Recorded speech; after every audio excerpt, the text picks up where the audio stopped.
What is going on, Miami Dolphins fans? Welcome back to the Fins Up Network. It's Ben Morgan. And in lieu of the Trill Williams injury that we're all a little bit down in the dumps about today, the Miami Dolphins did add some cornerback depth today. You'll see it right there. Miami Dolphins sign Mackensie Alexander.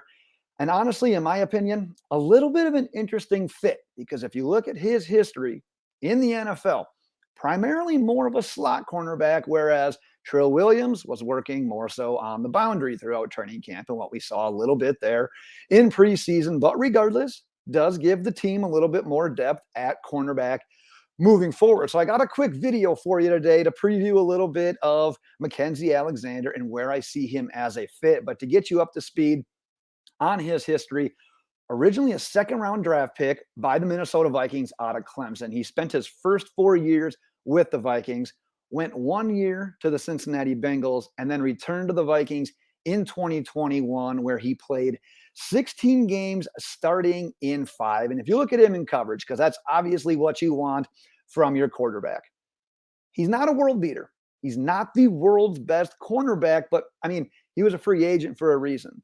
He's bounced around from a couple different teams now over the last 3 years for a reason. However, he's not a liability. He can hold his own.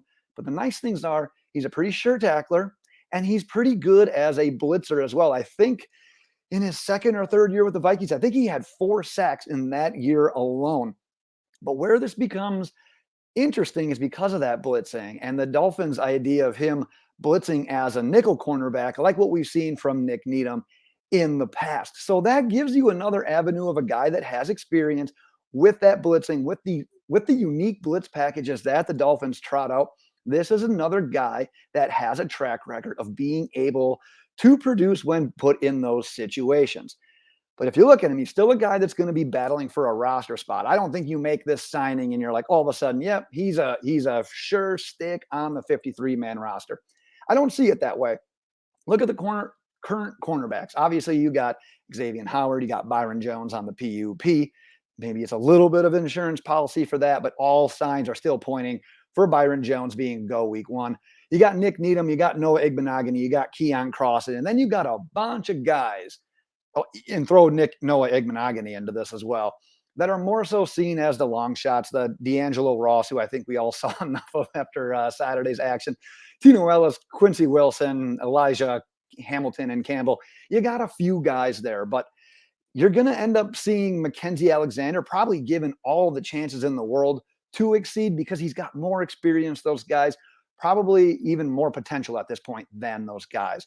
But if you think about his time in the league so far, from the outside eye, he's probably seen, and from the eye of like a Vikings fan, he's probably more of a seen as like a disappointment due to where he was drafted because he didn't really live up to that second round billing. But in my opinion, he's already an upgrade over Noah Igbenogany, who us as Dolphins fans were like, hey, he didn't live up to our billing as a first rounder. So I think Vikings fans maybe don't have the same bad taste in their mouth about him the way we did with Noah Igbenogany at this point in time.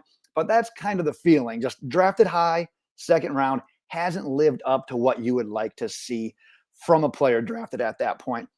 But at the end of the day, the most interesting thing keeps coming back to me is that this signing is more of a slot cornerback than a boundary quarterback. But keep one thing in mind here as we wrap this up. We saw Nik Needham playing a little bit of deep safety Saturday night in that game against the Buccaneers. So honestly, we're just going to have to give this time, see how things play out in practice, in game situations, what they want to do on the boundary versus corner versus maybe moving a guy to safety where we already got Holland and Jones. So there's still a lot of question marks regarding the cornerback position. This might not be it. Let's put it that way. But maybe there's something more in the works. We'll have to see. One quick note before we sign off. I have to show this. I actually own a Mackensie Alexander signed helmet from the Minnesota Vikings. I ended up going to training camp for the Vikings, probably his rookie or second year in the league. I went as a fan because I lived up in the area where they had training camp, and I think I threw a football through this tiny little hole from about 25 yards. I mean, I was Tua. I was literally right-handed Tua that day. Just put it right through the hole. Ended up getting the helmet there. So hey, if I just paint that Dolphins colors, I already got myself some memorabilia. But that's what I've got for today, Dolphins fans. I want to hear your thoughts on the cornerback position, on the signing of Mackensie Alexander. That's what we've got for today, Dolphins fans. We'll be back next time. And until then, fins up.